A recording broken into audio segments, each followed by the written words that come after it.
منجنیقوں کے ذریعے دشمن پر پتھر پھینکتے اور ایسے تیر پھینکتے جن کے سرے پر آگ بگولا ہوتا۔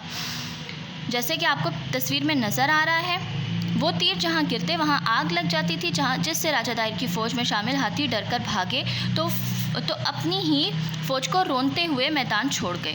جنگ کے 10ویں دن راجہ طاہر مارا گیا۔ اس کی موت کے ساتھ ہی محمد بن قاسم نے ہندوستان میں اسلامی حکومت کی بنیاد کا پہلا پتھر رکھ دیا۔ سندھ کی فتح کے بعد محمد بن قاسم نے ملک کا انتظام اتنے اچھے طریقے سے چلایا کہ بہت سے ہندو سپاہی بھی اس کی فوج میں شامل ہو گئے۔ محمد بن قاسم اپنے اچھے طور طریقوں اور حسن سلوک سے سب کے دلوں میں گھر کر لیا اور یہاں امن و سکون اور بھائی چارے کی فضا قائم ہو گئی۔ دیبل اسی مقام پر واقع تھا جہاں اب پورٹ قاسم قائم ہے۔